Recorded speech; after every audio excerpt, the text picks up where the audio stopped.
Hello everyone, welcome to another movie discussion video, and today we'll be talking about one of the most anticipated films of 2021, still going strong at the box office as we currently speak.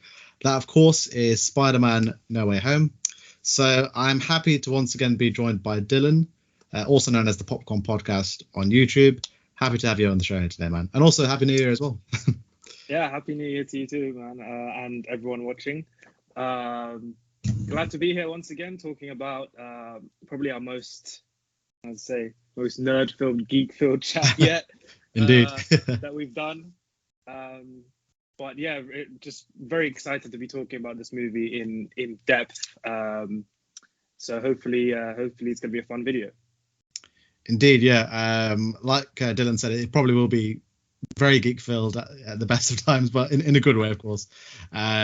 So just to give you guys a little structure of the video, so the first thing we'll do is the story and screenplay in terms of the topic. We'll then talk about the acting and the characters. We'll then talk about the direction and the action. And then finally, we'll give our overall thoughts, just a summation of the film, and then a score out of 10. So 1 being if we don't really like the film, and then 10 being a sort of a classic or masterpiece, in our opinion. Also, just a reminder, if you guys want to follow myself or Dillon on our YouTube channels or social media channels, feel free to follow the links in the description below. But I was going to say, Dillon, are there any specific links that you guys want to plug to the folks watching before we start? Sure. I mean, just I guess the link to my channel as well. I do videos here on YouTube talking about movies, video essays, top 10 lists, reviews. You name it. So hopefully I will be continuing that in 2022 all throughout the year. So hopefully you guys can also jump on board. And I'll be really happy to have you guys over there as well. So yeah, that's about it. YouTube, my Instagram also will be in the link in the description below as well, in case you guys also want to follow that. So yeah. Yeah, as I always say on the show whenever Dillon's on it, if you haven't checked him out already, definitely check him out. He's one of my favorite YouTubers, not only in the movie space, but just in general. He's really knows his craft. He knows his passion when it comes to film. So if you haven't checked him out already, definitely subscribe to his channel. He's doing some great things, and I look forward to seeing more videos in the future for sure. Thanks, man. Likewise. I look forward to all the new content this year from you as well. Indeed, awesome. Right, so just to kick things off in terms of the first topic being story and screenplay, so I'll just give a quick summation of my thoughts. So the thing with this movie is, what really struck a chord to me was the emotion of the movie. I think with Homecoming and Far From Home, I felt they were very fluffy and light, not necessarily in a bad way, because I think all the previous Spider-Man movies have been light to fluffy in that sort of range.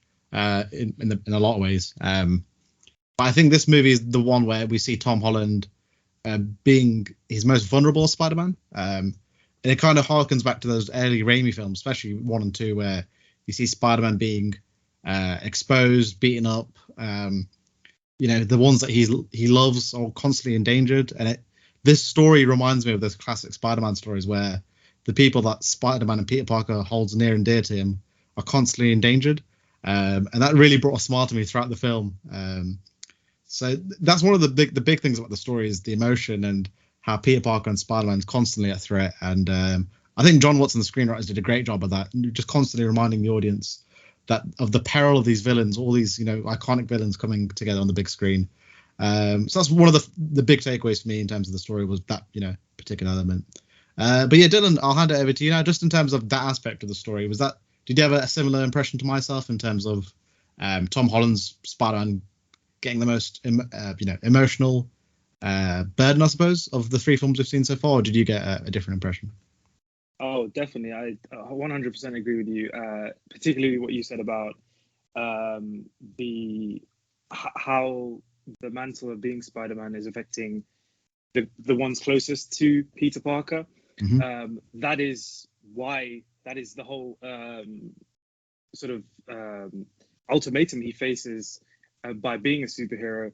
Is he does it? He has a secret identity to protect the ones he cares about. And when, of course, Mysterio, essentially goes and reveals his identity to the whole world. It was really it was quite disorientating, but also a fascinating sort of experience to see that with Spider-Man, because it's something we've never seen before on the big screen in live action.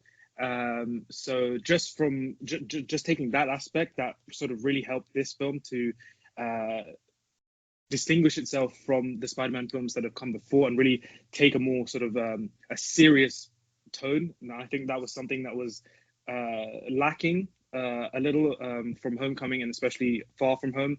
I liked Homecoming a lot. I think it sort of really captured the essence of a classic sort of American high school teen flick, a lot of John Hughes sort of atmospheres and vibes just all over Homecoming. And then Far From Home, I think I was a little frustrated with Far From Home, because I think every time they began to do something serious, they would sort of just bring in just, you know, typical MCU jokes, and I couldn't really sort of fully invest myself in it, even though I think a lot of the script was trying to, you know, get me to take it seriously. But one of the things I actually love that I haven't really heard many people talking about is just how sort of naturally, I know it's a direct continuation, but how naturally No Way Home continues on from Far From Home.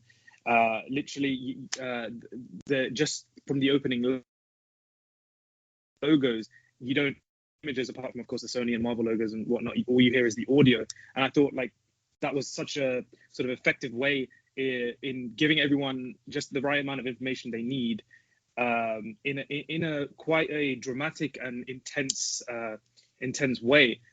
So literally, when I sat in the cinema, you know, like of course it was like one of our most anticipated films of the year, and until you sit in the cinema and the film starts playing, you have no idea sort of what you're going to see. And just the way that the whole film opened, I was a big fan of. And yeah, just to see that conundrum Peter Parker faces especially in that first act of, you know, his identity being leaked to the entire world, was a really interesting experience, particularly from a big Spider-Man fan like myself.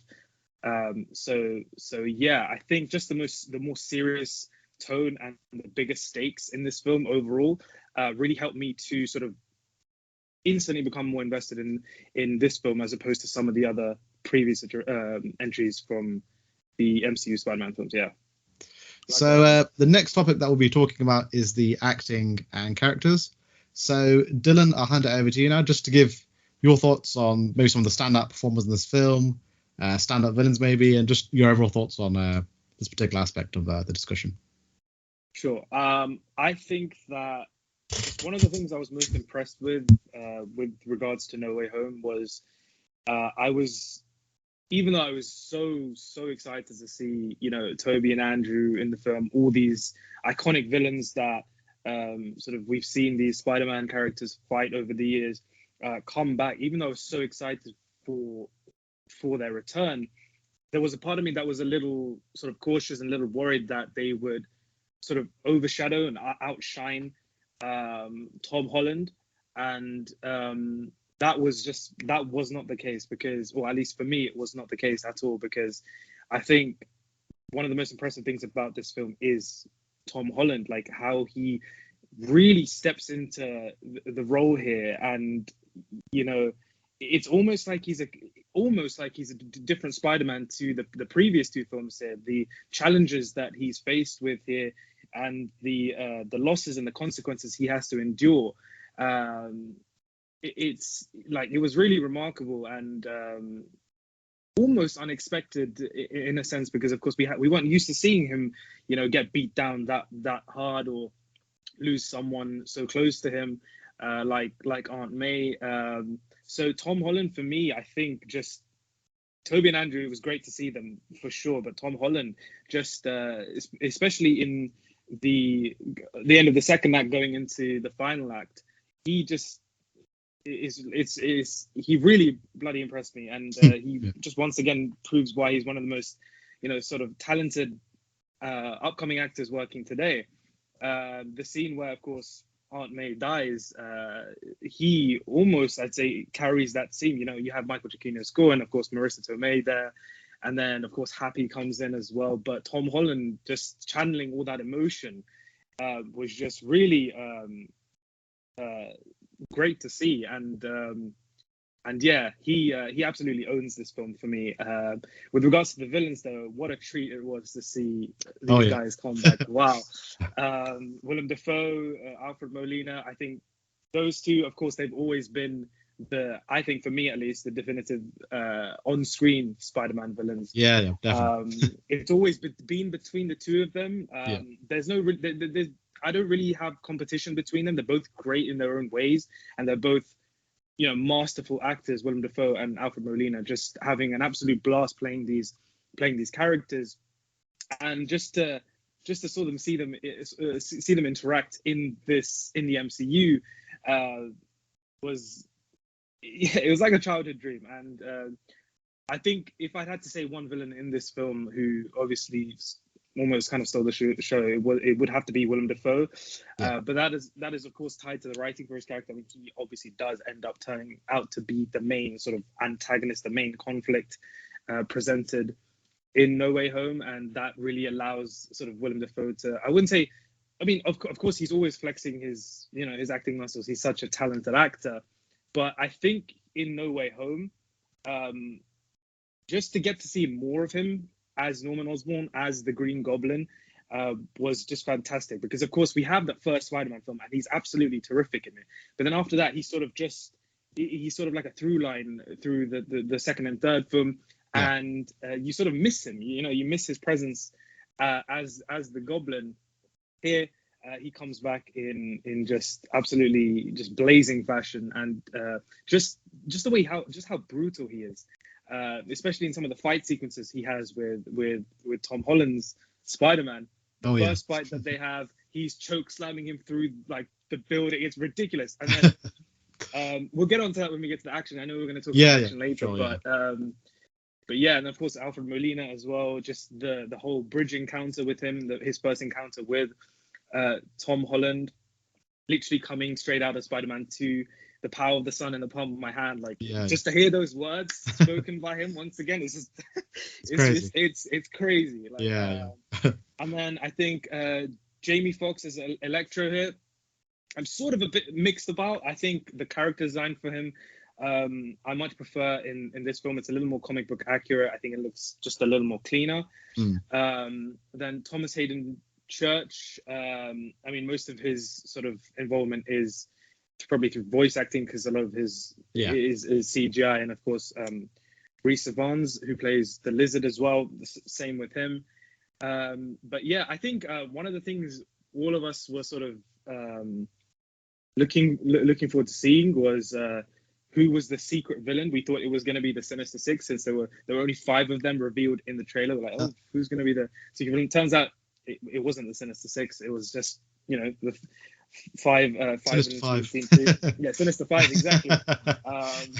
But yeah, because the story and the characters were so good, I just sort of forgot that was even a thing. Yeah, and just went with it. But yeah, what a treat to see these actors come back and reprise their roles for this. It's just it adds just so much to how this film is such a celebration of 3 different generations of Spider-Man films, and absolutely loved it for sure. Yeah, great to hear your thoughts, Dillon, on the acting and characters. Going back to what we said earlier about the emotion, I think this is for sure, you know, Tom Holland's best portrayal of Peter Parker and Spider-Man, without a doubt. I think I'm actually going to say my thoughts and pose you with a question in a second. It'll be interesting to hear your thoughts. So, for sure, this is the most emotional Tom Holland portrayal of Spider-Man we've seen thus far.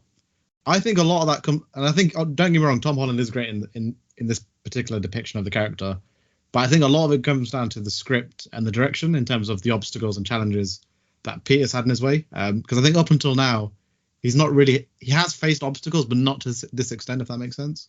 Yeah. Did you have a similar impression to myself in terms of that being a big reason as to why Tom Holland is so good, or do you think he was always going to be good regardless of, you know, the script and direction? I definitely think he was going to be good regardless. However, like, of course, it is very much to do with the script and direction at the same time as well. You know, if your story isn't going to sort of put your characters in life-threatening, life-altering situations, you know, how are, you know, the emotions going to really ring true.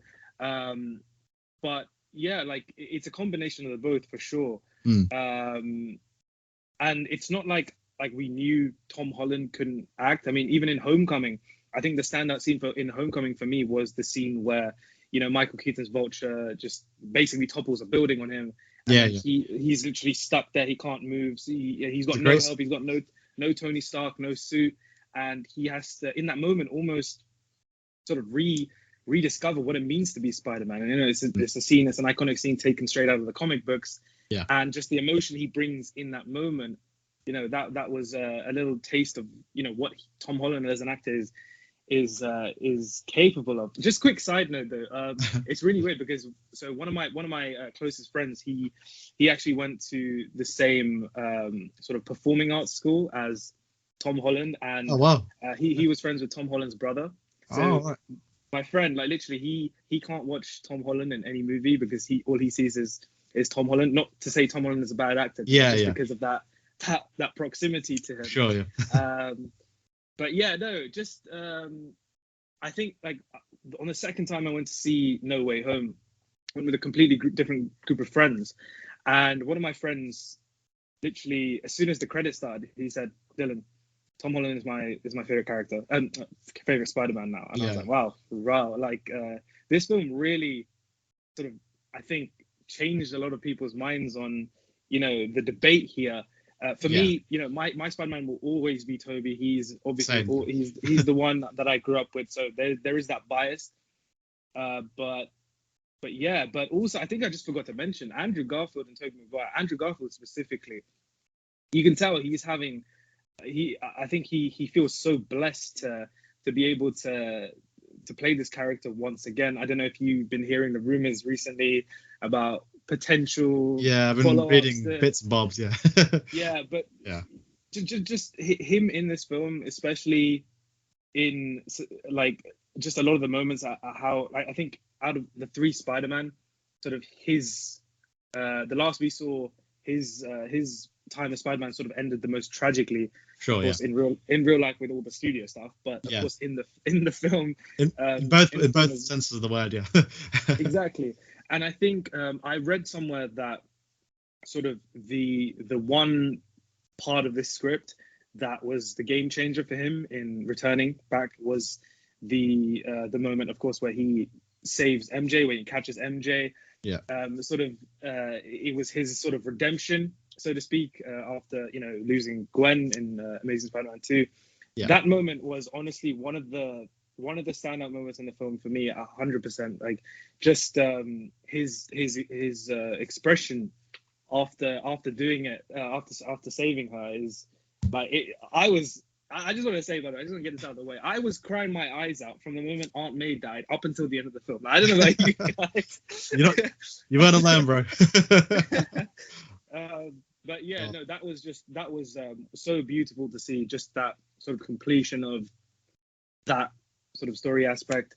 And just going back to the story, I love how sort of the inclusion of Tobey and Andrew wasn't just, you know, just some cheap fan service that, you know, people would just stand up in the cinema and cheer about. No, they meant something to this film. They found Tom Holland's Spider-Man in his, you know, his darkest, most lowest point, and they sort of allowed him to grieve and say, you know, that's okay, and at the same time be these sort of older brother figures to him, and really passing down that their experiences and their pain, and, you know, really sort of being there for him, but also saying that this is who we are. This is the price we have to pay for being Spider-Man. And I just absolutely loved that. Like, I loved how they made Tobey and Andrew an integral part of Tom Holland's Spider-Man's development as a character. Yeah. And it was, of course, amazing to see just, you know, how the three of them interacted, both on an emotion level, but of course on a fan service, on a comedic level, how They, comparing web shooters, that stuff comes out of you. That was pretty cool. Like, it's just brilliant. Like, it's everything we wanted. And sorry, I forgot what we were originally talking about here. It was the I think it was about Tom Holland's the emotion characters and acting. Yeah. No, it was all good. It was good to hear your thoughts on it. It's all good. Yeah, I think this film gave Tom Holland a real platform to sort of really step up and come into this role and deliver. And I think he definitely did that. Yeah. Awesome to hear your thoughts, Dillon, on the all the different actors and obviously the villains that appear in this film.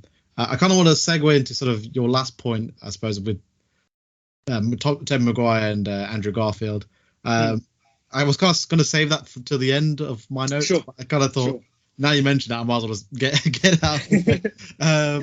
Look, kind of going bouncing off what you just said, Dylan. I think if you grew up with the Raimi films and the Webb films, look, I mean, seeing both these actors in the film anyway, I think you're going to get some level of joy, I suppose.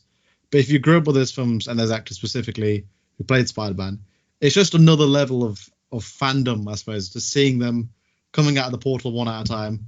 I think it's weird. So when Andrew first appears in the film through the portal, a lot of people were pretty clued up and they knew straight away, okay, this is Andrew because his eyes are too big to be Spider-Man. I was one of the many audience members who didn't clock initially that it was Andrew.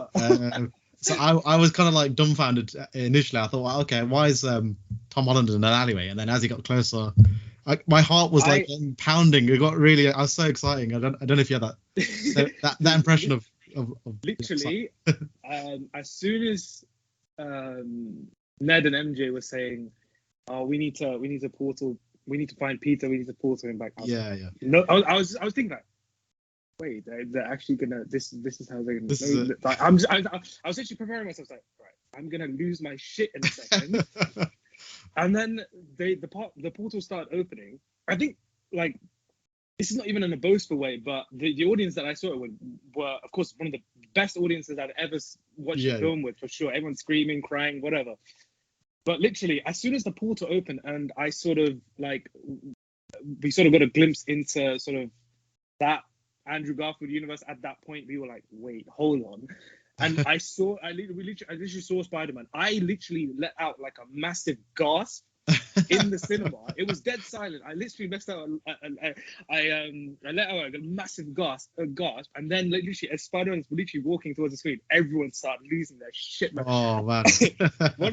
one of the things I said, literally, I went to see this film for the first time with one of my closest friends who we've sort of grown up with superhero films, like for a long time. Been watching basically every Marvel, DC, Star Wars film every single day, opening day since like 2012, 2010 or something like that.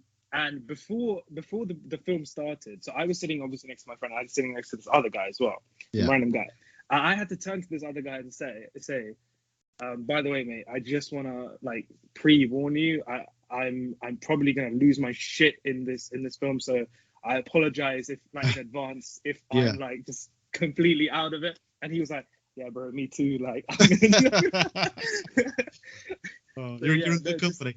Absolutely. I think like the first sorry, this is going a little off topic, but I think the first moment in the film that was really sort of testing the audience and sort of made me sort of realize, okay, this is the group we're working with today, was when Matt Murdock showed up and literally the whole cinema erupted. Like I like just even thinking about it just gets me fucking emotional. Sorry, I'm sorry for it gets me fucking emotional. It's the best place to do it, to geek out. It's nuts. So yeah, going back to the whole portal situation with Andrew. Andrew coming in, he jumps in, and then at this point, the cinema was like a World Cup final. Like, the moment he jumps in, and then he takes off his mask. Of course, we know it's Andrew, but then until you see him in the flesh, see him in the flesh, like, oh god. Once again, sorry, man. I just completely got off topic and yeah, just we were talking about the portal scenes, right? So, So like, I of course love this scene so much, just seeing Toby and Andrew show up. This was one of my issues with the film, though. I think I would have preferred if the two of them entered in a little bit of a different way. That I know that is just a fanboy in me, just wanting to see them come in the most epic way possible. Something I wanted was something comparable to, say, Thor's arrival in Wakanda in that was epic. Something of that sort of magnitude. But nevertheless, just seeing these two actors back, it was such an overwhelming experience. And one of the best parts about these Marvel films is you get to go on YouTube, go on TikTok, wherever, and just see audiences react to them. And it's nuts. It's part of the joy of being part of the fandom, just to sort of share and have that communal experience with everyone. Know that everyone there is basically in the same position as you. And it's wonderful. And whenever you talk to people who they just don't get it, it's like, oh, shut up, man. I don't want to hear it. But yeah. How about you? Yeah. So kind of going off what you said about the portal scene. So it's funny. I initially had the same reaction as you. That I wanted Toby and Andrew to come in a more epic fashion, but I've kind of slowly over time learned to appreciate that scene. I think because it goes against the typical superhero entrance, a la Thor or the portal scene in Endgame. I think Marvel have they're always good at not reusing their old material and always changing it up. I suppose they're always good at that, and this movie is no exception. I think that portal scene, like I said, I've grown to love it over time, especially in I think it's Ned's grandma. I think is her. Yeah. It's so random. It's just like you just don't expect it. The way the scene is set up as well. Yeah. Because it follows the death of Aunt May. So you got obviously this really tragic moment, and then you cut to the scene. But I think, like you said, I think as soon as Ned starts, you see that spark and the portal. You knew something was going to happen. I think I was thinking about it the other day. I think the problem with the age we live in now with social media and the internet is it's kind of ruined a lot of the surprises that you wouldn't have been surprised this way if these things weren't around us with this platform. Which is a shame, really, especially for fans like us. I don't really want to be ruined with all these big surprises.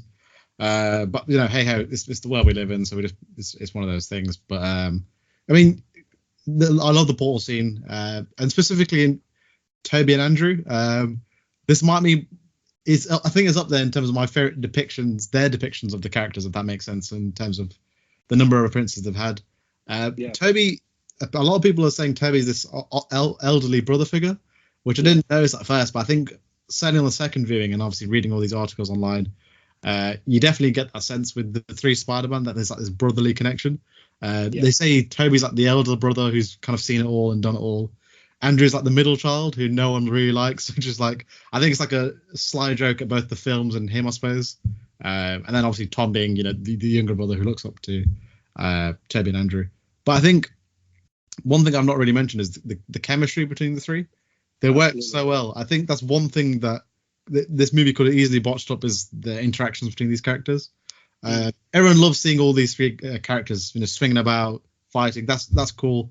But I think where Marvel Studios really shines is the character interactions between, basically the smaller moments, I suppose, between the different characters. And I think these three, it's like a match made in heaven, I suppose. It's there could have been like a jealousy thing. They could have wrote that into the script between these three, but I'm so glad they went in this direction in terms of the brotherly love and the connection between these characters. I mean, did you get a similar impression? Did you like that the direction they went with these three characters, or did Absolutely. You try a different direction?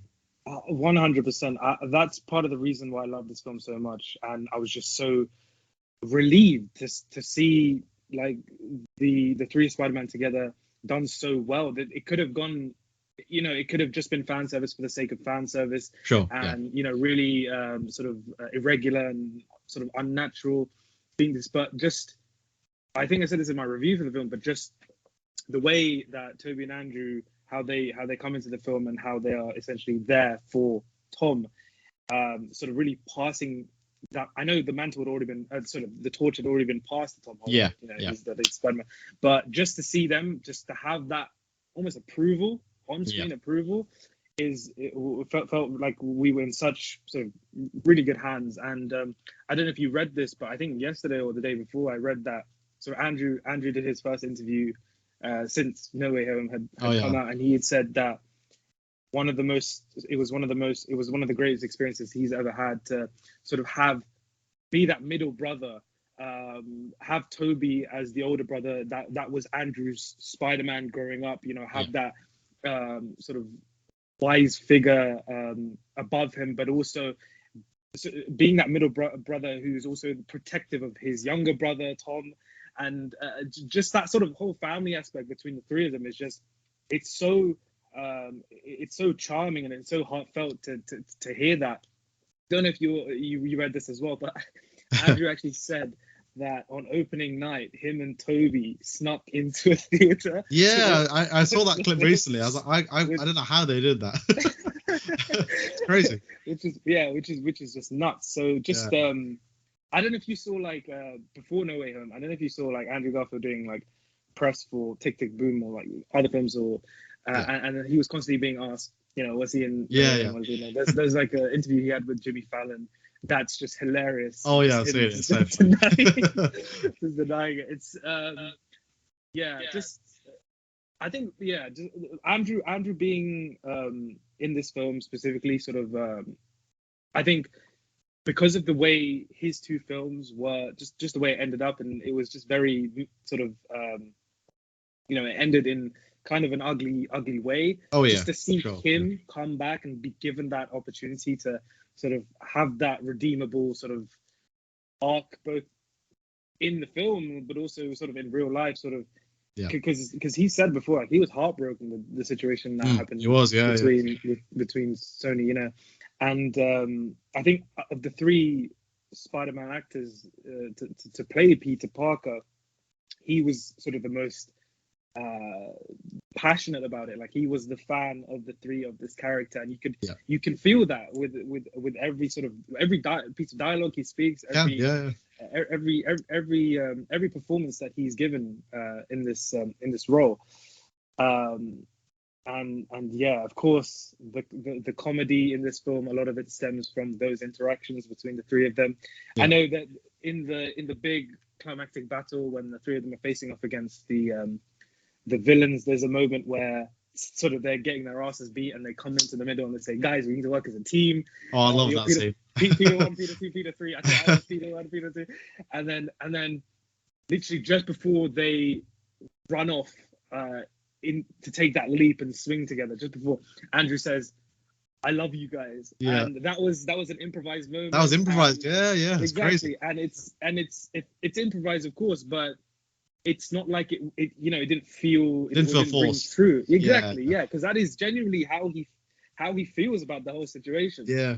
And then just to see the three of them just run off, and the shots of them swinging as like using their webs to sort of, and then the flash of lightning as well, like the visuals as they're going off. It's beautiful. It's magnificent. The full moon in the background, that was sort of reminiscent of the ending of Amazing Spider-Man. I don't know if I was going to thought that, but I think that moment where the three of them were just were working together and swinging together specifically, aside from when Toby and Andrew entered, I think that moment was the biggest, most crazy reaction in the entire cinema. Everyone was screaming, standing up. I can imagine. It was nuts. Like, what? It's actually crazy how these films now have the ability to just almost transcend the experience of watching a film. Films, we never used to get this kind of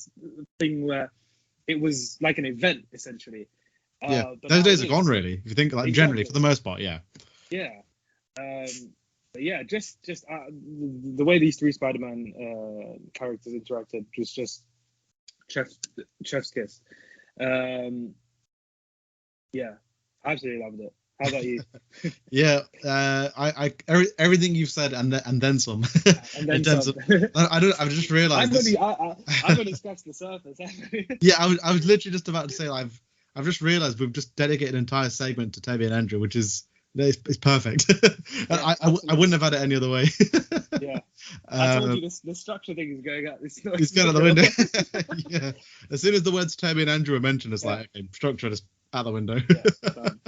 Yeah, but yeah, I just love the interaction between the three, as I said before, and the comedy as well. It's just there's little interactions, like I said before, when Toby's back thing, which he actually had on Spider-Man 2. Yeah. Oh my. They reintroduced this film, which is genius. That was brilliant, honestly.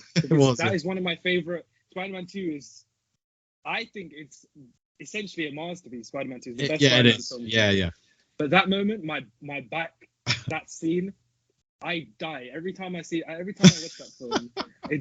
I'm just dying with laughter, and then just to see that sort of little moment just be sort of attributed in this film is and then Andrew cracks Toby's back, and I was like, what the hell is what's going on? Like, it was so surreal.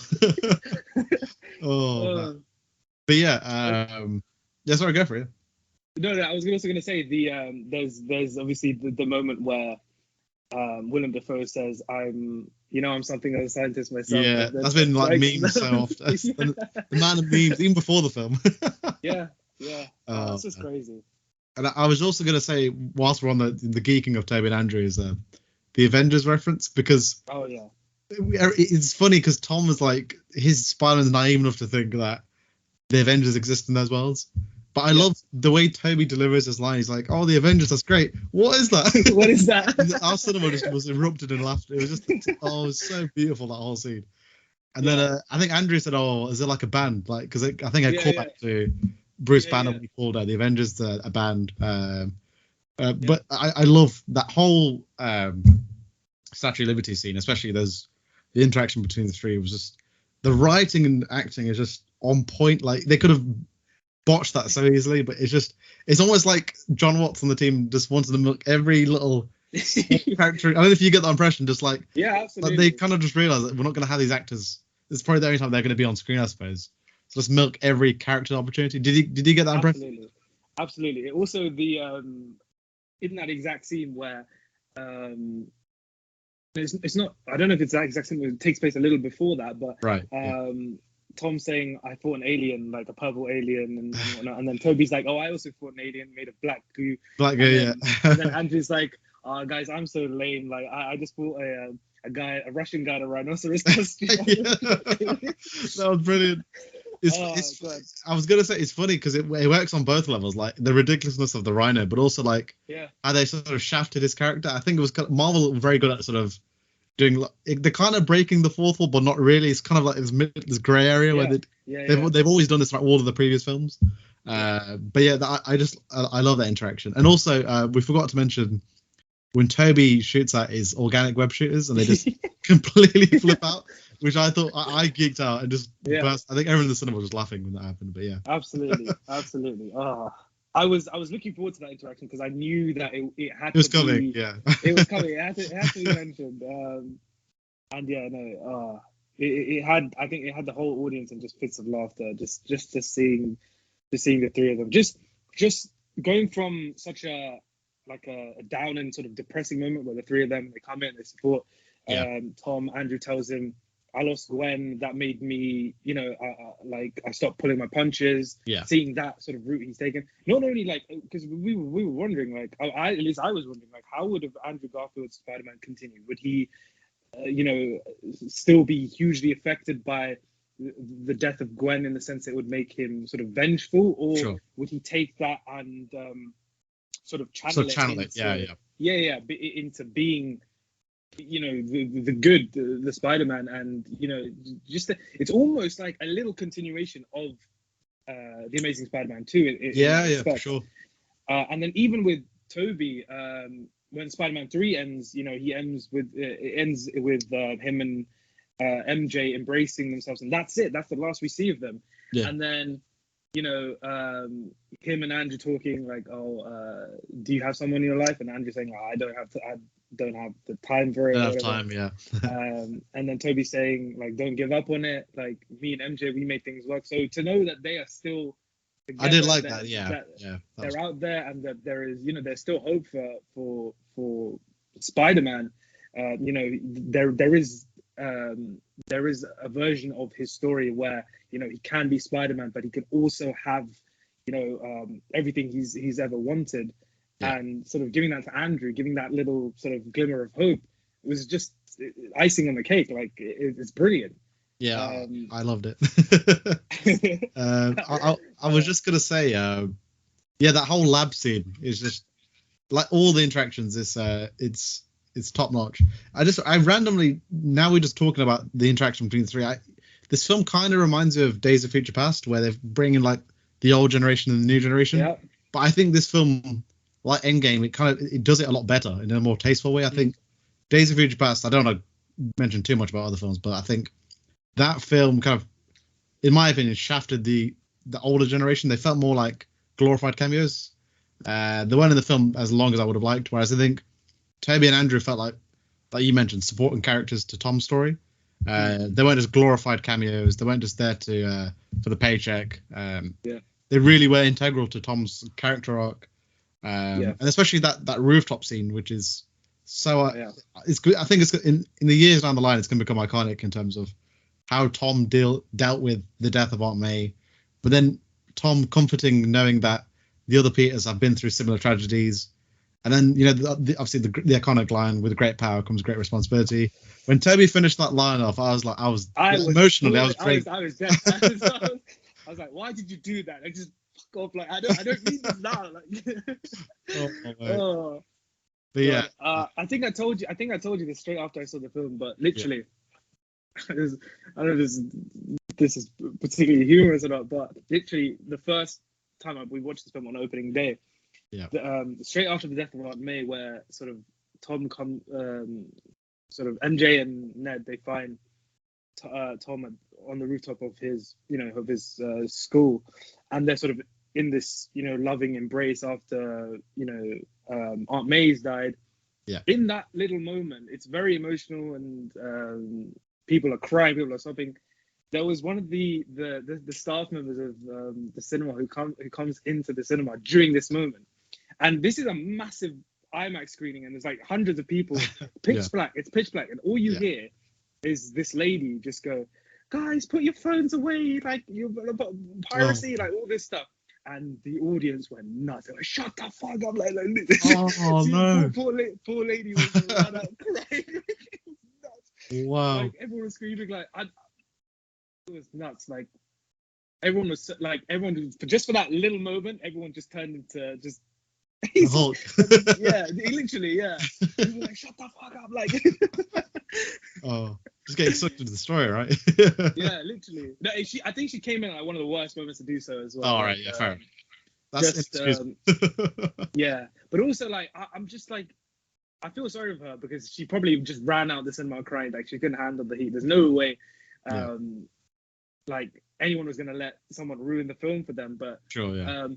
I mean, they could have just waited till the end of the film, because obviously they have like cameras inside the cinema. Yeah, sure. You could see who is doing what, but like, just someone should have pre-warned her before. Like, look, this is opening day of Spider-Man No Way Home. Yeah. You go in there and then you try and disrupt the film, you're gonna get shit on. Like, honestly, it's like she was like a steak being tossed into the lions. Basically, literally. Oh my god. But yeah, it was funny because it was just pitch black, and all you just hear is this voice. It's like, "Oh guys, turn your phones up." I was like, "Oh man, I don't know, man. Oh, the cinema police." Yeah, absolutely, yeah. Man, but we've I've just realised we've got a little bit to talk about. We just geeked out about Toby and Andrew. Yeah, I mean, look, we knew it was gonna happen. We knew it was gonna happen. Yeah. And I've just realised I've not even mentioned the villains yet, which is kind of staggering. But all I will say is, you've kind of mentioned a lot of the points that I was going to mention, Dillon. You've kind of nailed on the head. Willem Dafoe as Green Goblin, iconic. It's almost as if he never left the role. He's that good. The switch between Norman and the Green Goblin, especially in the apartment scene when Tom has a spider sense kind of going off the chain and he shoots him with the web, and then I love the camera because it tilts away to the window and then it comes back to Green Goblin. But I thought was really clever, the way John Watts did that. Of course, Alfred Molina returning as Dark Ark. We forgot to mention the score from Michael Giacchino when Doc Ock first arrives on the bridge. That was we had this conversation before the film about are they going to reprise the themes for all the villains, obviously Toby and Andrew. And when I heard Doc Ock's theme, I literally just grabbed my brother. I'm like, I was less concerned about Doc Ock returning and just more concerned with the fact that the theme was being reprised. The theme was being played, yeah. And it wasn't like I don't know if one of my pet peeves is when they do like reprisal of themes in like in movies and franchises, and they just play the same thing, like the whole thing. Yeah, well, that also was when they do like shitty covers of the theme. Yeah. Oh yeah. That really annoyed. They changed up the instrumentation, the composition, which really annoys. But Giacchino just the composition, the notes is exactly the same as Spider-Man 2. It's just yeah, it was so iconic. And I realized, sorry, yeah. Just no, go for it. With I think with regards to Michael Giacchino's score, I think he there's a part of me that wishes he used like he did use more. I was gonna have a discussion about this, but yeah, go on, carry on. Yeah, no. There was a part of me that just did wish that he used, like, for example, like I said, I wish that Tom and Andrew had entered in a little bit of a different way, like I don't know, Tom Holland, his Spider-Man is getting the shit beaten out of him, and then somehow they just come in, and then you hear Danny Elfman's the drum starting, and it's just like it just sends us into just oblivion. But what I noticed from listening to the score, specifically because we were talking about Doc Ock's theme, he only uses the first half of that. It's like a portion of the theme, isn't it? Yeah. Yeah, it's a portion. It's the first bit, but then the sort of there's the question and there's the answer. He doesn't put the answer; he puts the question in. The question, yeah. And so what I think I like about Michael Giacchino's score is that he still, despite all these returning characters and all these leitmotifs that I'm sure he the responsibility he must have had in the studio is just ridiculous. But he still manages to have the perfect amount of nostalgia from those the Elfman themes and the Hans Zimmer theme and the James Horner theme, but also staying true to Tom Holland and still having new and original compositions for this film as well. Peter Parker goes through things he's never gone through, and the music has to reflect that with new themes, new leitmotifs. And I think specifically as we get on into that third act, as he makes the decision, he makes the choice to make everyone forget that he's Spider-Man. The final swing as well, that is both it's a celebration of the film, of that emotional journey that he's gone on. It's haunting, but it's also heroic. Like Michael Giacchino, I don't think people give him enough credit as a composer. I agree.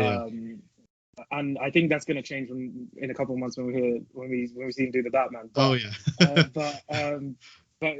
yeah, this, I think I'm just so happy that he found that balance between the nostalgia that he was tasked with bringing into this film musically, but also the continuation and the sort of the notion of creating new sounds, new music for the MCU Spider-Man. So Michael Giacchino, like, hats off to you, man. Like, so the next topic that we'll be discussing is the direction and action.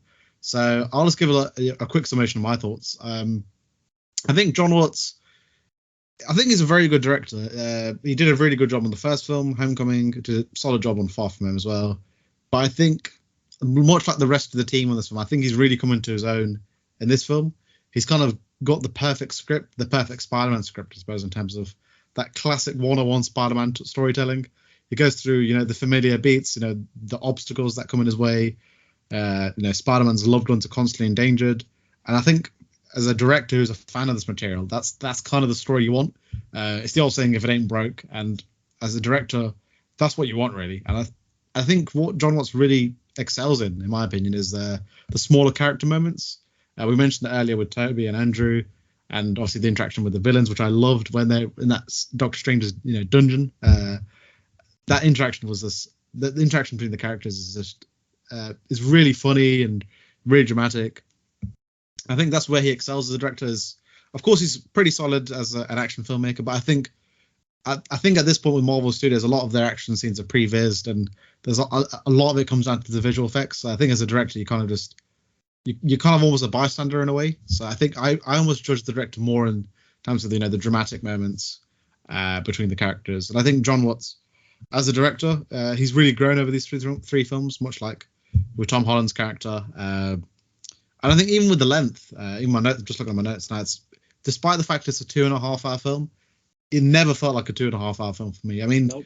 There might have been a small segment where it kind of dips. I think probably the second act is probably the only portion where it kind of lulls, but I think that's kind of expected because the first act kind of goes through so many. There's lots of things flying at you, and you kind of have to absorb a lot of information.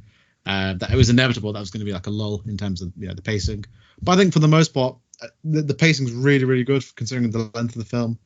But yeah, I'll hand it over to you, Dillon, just to give your thoughts on the direction. Did you get a similar impression to myself in terms of John Watts, focusing on those smaller character moments, and just your overall thoughts on the the direction of the movie? Yeah, so I agree with you about the smaller character moments. I think that is definitely where John Watts as a filmmaker excels. Yeah. Specifically, like one of the things I forgot to talk about in this film was I really loved the even though this is like one of the biggest, most ambitious MCU projects thus far. Yeah. They still managed to sort of ground it, particularly with the whole storyline with Peter, MJ, and Ned about their college applications. Yeah, I love that. Yeah. How that essentially comes full circle. The whole thing with MJ, expect disappointment and you'll never be disappointed. How that sort of was mentioned at the start and then at the end comes back later. Yeah. Comes back later. Those arcs sort of coming full circle.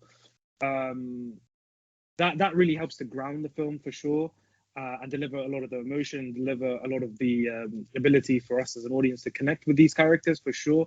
I think that is what John Watts as a filmmaker is really good at. Yeah. As for him as a director, I don't think he's a bad director. I think he's good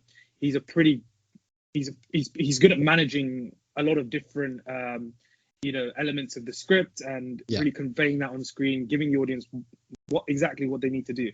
But I think one of my complaints with John Watts as a director is personally, I don't think that he has really just from a visual perspective.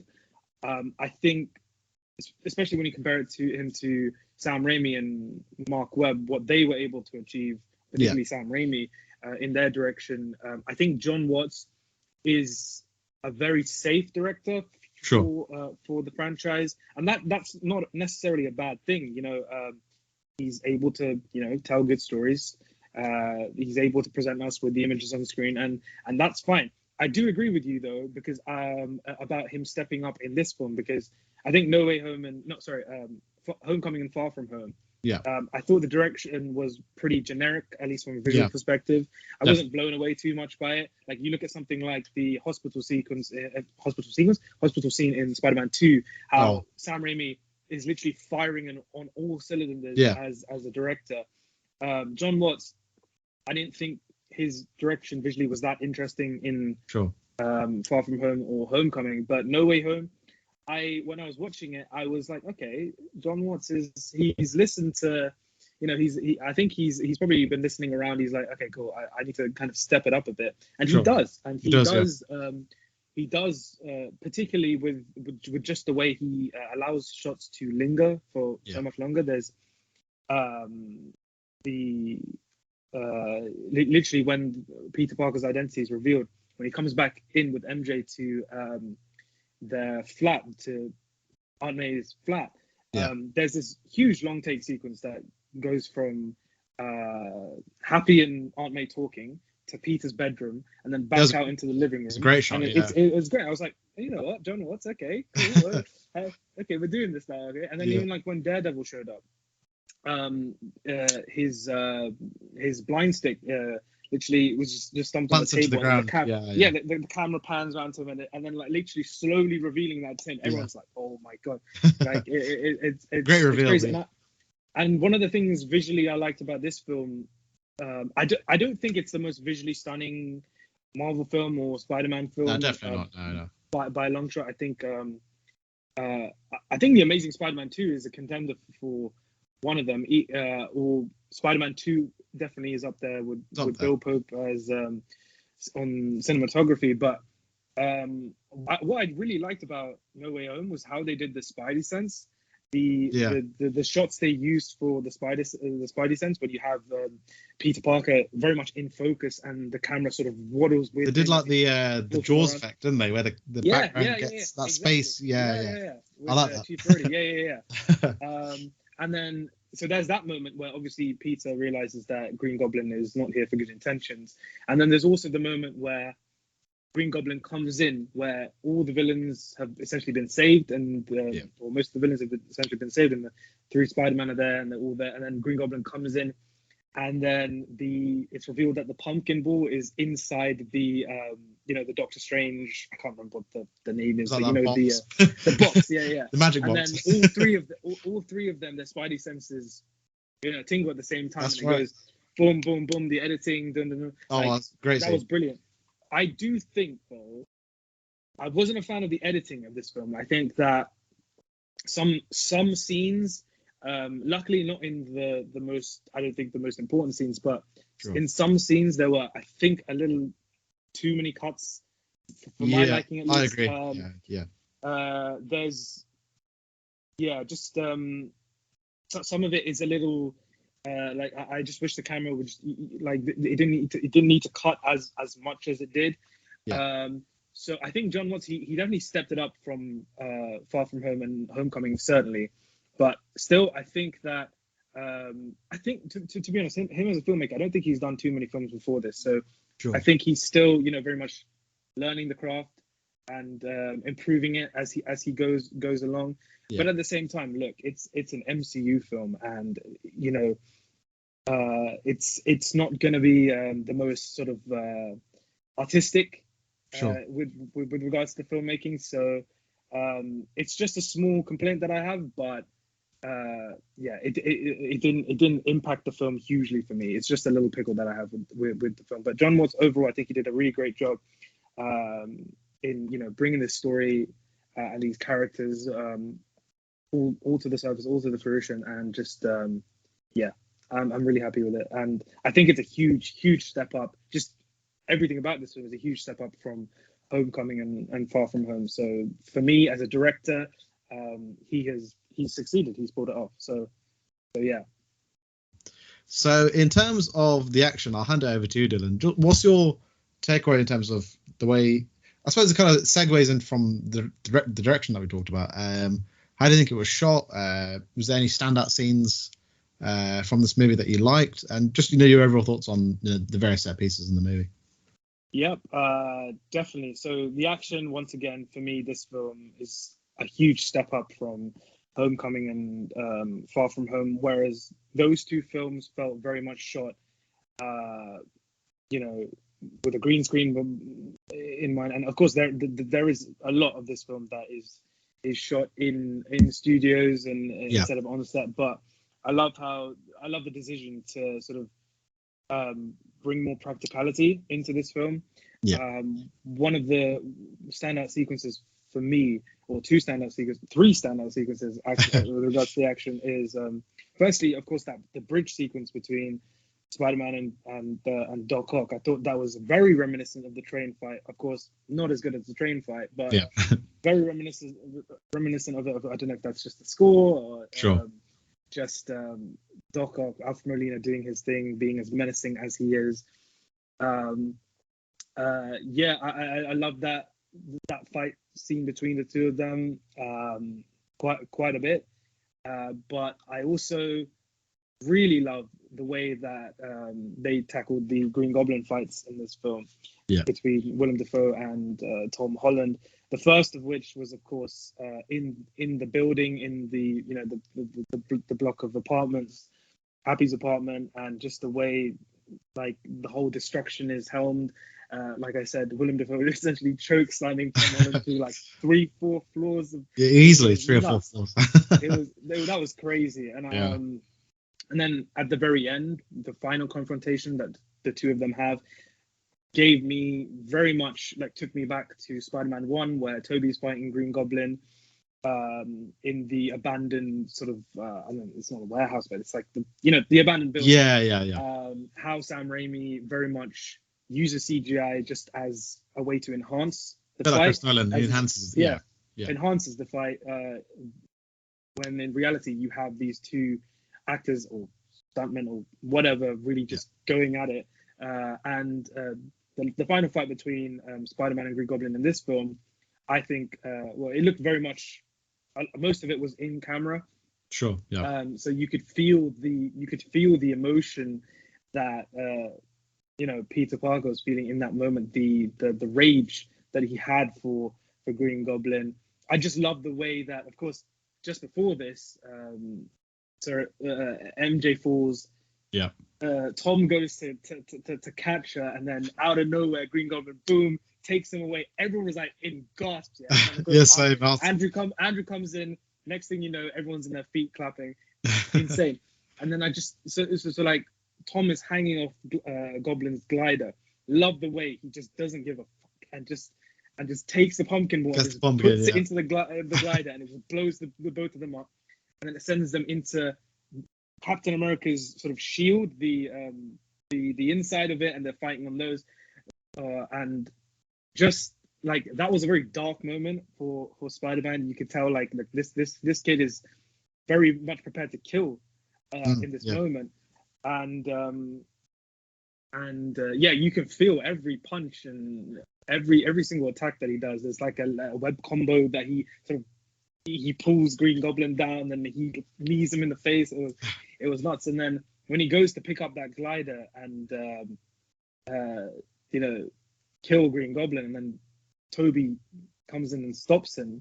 Great callback to the first Raimi film, yeah. yeah. And just the whole theme of or the lesson that Tom learns from Tobey and Andrew about not making that mistake, especially from Andrew, like don't make the mistake that he did, don't become vengeful, don't become like him. I think that was executed really well.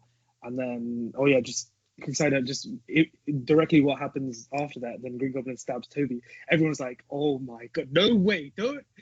I was thinking I was about to get really angry, because I was thinking like there's no way that would kill him firstly, but if they are gonna kill him, I was gonna lose my shit. Like. Same. But I guess that's a little payback from Goblin from the end of Spider-Man 1. Yeah, sure, yeah. he finally got it. Full circle. Yeah. but yeah, I was I liked a lot of the action here in No Way Home. I think the three Spider-Man as well, with the Statue of Liberty, obviously basically all of that is CGI. Sure, yeah. Or most of it is CGI, but just less to do with the action, but more so the conflict of this film. I love how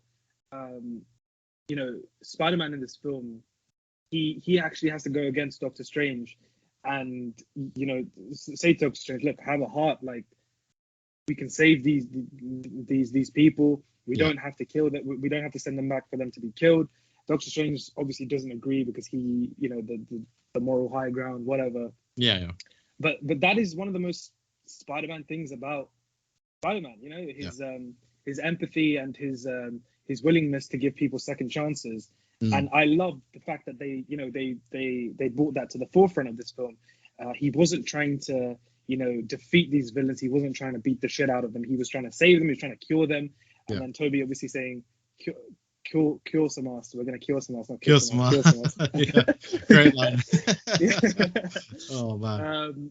And just that Statue of Liberty sequence where they are curing these villains, Sandman, and then Lizard, and then Andrew cures the Electro. I think. Electro, yeah. I think it was Doc Ock who. Sorry, Doc Ock. Yeah. But then Andrew, he goes to Electro and he says like, look, you're not a nobody and all this, and then flipping Michael Giacchino just pulling on everyone's heartstrings by bringing in James Horner's score. I love how they brought that in. Yeah. Yeah, and then directly after Tobey and Doc Ock, their reunion and how Danny Elfman's theme gets brought in a little. I was like, oh my beautiful. God, this is amazing. I was so happy. This is yeah. And then Toby says, the classic, I'm trying to do better to tell Cock, taking us right back to Spider-Man 2. It's just beautiful. Like, it's a beautiful storytelling. Yeah, I know we're talking about the action, but I had to mention that. No, that's cool. Yeah. How about you? Yeah, everything you said is spot on about the action. I was geeking out on the bridge because seeing Doc Ock coming through the fog, with people in the cinema were like, I know with the IMAX in Leicester Square in London, I know it's a big deal. Like, I know people, like you're saying, they're cheering and screaming, but everywhere else in the UK, it's kind of like more or less reserved. Certainly from where I'm from. But even our audience were like gasping and like things that they would normally never do in a cinema ever. So when they saw as soon as you see the tentacles come on screen, come through the fog, people were just like, just losing their shit. But I love the way the action is shot in this film. It's definitely a step up from Homecoming and Far From Home. I think John Watts, he lets the camera linger a bit more. There's a lot more restraint in the way he shoots the action. I think the action was a bit more frantic, for lack of a better word, in the first two films. A bit more choppy, I think. It wasn't the Spider-Man action that we kind of know from the Raimi films and the Webb films. The classic swinging, punching, the enemies. They brought that back in this film, certainly from those early Raimi films. And I loved when Tom Holland Spider-Man was just trying to track down Electro. And I loved the reveal. I was literally like bricking myself when the camera just like slowly pans to Tom Spider-Man. And then it was like, I've never had that tension in a Spider-Man film ever. Yeah. It was like this the longest period of silence I've ever had in an MCU Spider-Man film, which is kind of like, it was really weird. And then when you see Sandman, what I love about Sandman's introduction is they kind of just throw him into an action scene. It's not this like massive reintroduction of the character. It's just John Watts was like, just fuck it. He's in an action scene. Let's just no messing around, which I love that. And I love how his face appeared and he's just trying to tell Peter, I was like, you're not my Peter. I was like, I thought you were my Peter. I love that back and forth between Tom and Sandman. But obviously the big standout, of course, is the Statue of Liberty scene. Seeing all three Spider-Man fight was just iconic. And it'll probably go down as one of the best MCU finales. Probably up there with Endgame. Not quite as good as Endgame, but it's certainly top tier in terms of the way that it's shot. My only complaint with the action is Tobey's Spider-Man, I don't know if you got this impression, was a little bit shafted. He didn't get much to do. He was kind of swinging around, had like a mini fight with Lizard, but that's the only real complaint I had about that the action was. Tobey's Spider-Man got a bit shafted with the action, but I suppose just for me, at the end of the day, just seeing these three actors back in the suits, I suppose it's good enough. But yeah, that's just my take on the action. Was there anything else that you wanted to add to that, Dillon, or any other thoughts from the action? Coming off what you just said about Tobey, I wish that they had a little bit of a sort of a little more of a grander moment, having him back in the suit. There was obviously the funny line where Andrew says to him, "Are you gonna go dress like a cool youth pastor?" Youth pastor. And then he reveals that he's got the suit underneath. But then it goes to the Statue of Liberty, and then it's just a shot of him, webbing up the devices. Yeah. But there wasn't like a big moment for that. It was just like, okay, cool. He's just in his suit. I wish there was like a little shot or a little scene where it's like, oh my god, Tobey's back in the suit. It looks great. But yeah, then of course we have the shot of them swinging, and then the shot of the three of them leaping towards the villains in slow mo. Yeah. Just some beautiful Spider-Man spectacle. Yeah, loved it. Yeah. Which I was just about to say, Dylan, that the three Spider-Man charging towards, I think, it's Sandman, Electro, and Lizard. Like, it's one of the worst like trailer reveals. Like the way they if you're a fan of this material, like you just know, okay, Toby's probably here and Andrew's here. Like it was so obvious. Like, and I think the Brazilian trailer kind of ruined it. We see the imaginary like fake kick of Lizard. Like, it was so bad. Someone got fired. Someone definitely got fired. But yeah, it's great. It was great to hear your thoughts, Dylan, on the action. I think we're all in agreement that certainly of the three Tom Holland Spider-Man films, it's the most expertly shot from the three that we've seen in terms of the pacing, the excitement, the tension. It's kind of classic Spider-Man action that we've not seen in a while. So it was nice to get that back, that classic Spider-Man feel of him facing these kind of undefeatable villains in a way, which I liked in this particular film. But yeah, Dillon, I'll hand it over to you now just to give your overall thoughts on the movie, and then ranking it on a score of 1 out of 10. Yeah. Yeah, so I mean, what can I say? Like, just as a huge Spider-Man fan, this character who means so much to me, who I grew up with, who was very much opened my eyes to the possibility of not just comic book films and superheroes, but just films and storytelling as a whole. This film was essentially everything that I wanted and more. We all have huge expectations. We all had huge expectations for this film, but until you see the actual images on the screen, you never know. And this film, like, Endgame is one thing, and I think overall Endgame is still the king of the MCU franchise for me, at least. Infinity War, of course, up there as well. But this film has something that I don't think any other film has, and that is just the of course there's the nostalgia, the fan service, and the callbacks, but it just ultimately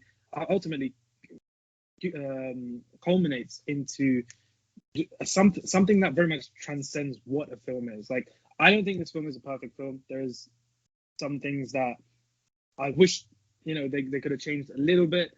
That's just the fan in me, though. But just from a film's perspective, I don't think it's a flawless film. If I had to grade the film, I would probably give it, for just as an overall film, I'd probably give it like an 8.5, 9 out of 10. Yeah. However, for me, Spider-Man No Way Home, I can't look at it like normal other films. It just isn't the same for me. It is something now that just exists as part of me. Like, when I watched the first Spider-Man film, I can't, like, you can of course pick it apart and critique it and whatnot, but it's something that it's just, it's a part of my childhood. So I see it as I see it as essentially flawless. And this film, even though there are flaws with the film, all the good just, it sort of projects a cloud of just something really special. And I would love and cherish this film forever. I'll be telling my kids, look, this day I went to see, I will never forget the day that I saw this film, like when I saw Endgame. No Way Home is just something so special. Of course, if you're not a fan of Spider-Man, you can still go and have a great time with Spider-Man No Way Home. If you didn't grow up with the films, there's still a very good story about Spider-Man, about a kid who learns what it means to be a man, and that is just it's brilliant. And I cannot wait to see what they have in store next for Tom Holland Spider-Man, the stories they're going to tell with his character, and of course the potential of potentially going back to Andrew and giving him a trilogy, like completing the trilogy. Who knows? At this point, I think what this film does is almost prove that anything is possible now in films. If you told me that so and so from however long ago would come back in a future installment, I wouldn't say no. Like what they're able to do, like even Robert Downey Jr. and Chris Evans and all the Avengers that had their contracts are up. Yeah. It's very possible that they might come back at some point down the line. And when we're older and we have kids and whatnot, we're going to be screaming like little kids in the cinema once again. And that's just the magic of the Marvel films. Yeah, they're not all these grand masterpieces, but they are something that gives us that escapism and gives us an experience like no other. And I think No Way Home just is that film for me, especially last year, that it was just one of the most special days, special experiences that I've ever had, certainly. So Spider-Man No Way Home I absolutely love. I don't know if you can tell, but I can definitely tell. Great to hear your thoughts, Dillon, on the various aspects of the film, positive, negative, and obviously your overall thoughts as well. I think we're both in agreement of how they pulled off the impossible with this film, with all the moving pieces, all the characters, all the reveals. For the most part, they pretty much stuck the landing. It's a testament to Kevin Feige. A lot of people will still credit Amy Pascal, the Sony team, for the success of this film, but for me, you could just tell it's Kevin Feige and Marvel Studios are pulling the strings. It's pretty much obvious. But yeah, I love the acting. Tom Holland, it's his best portrayal of Spider-Man in my opinion. He's really grown over these films, both as an actor and obviously with the character as well. But going back to what we said earlier, I think the script, this is the best script he's ever got, and I think this is the kind of script that you want as an actor who's playing Spider-Man. Facing the obstacles, facing the various villains, the consequences as well of dealing with the actions of being Spider-Man, which I don't think was really approached as well as it could have been in those first two films.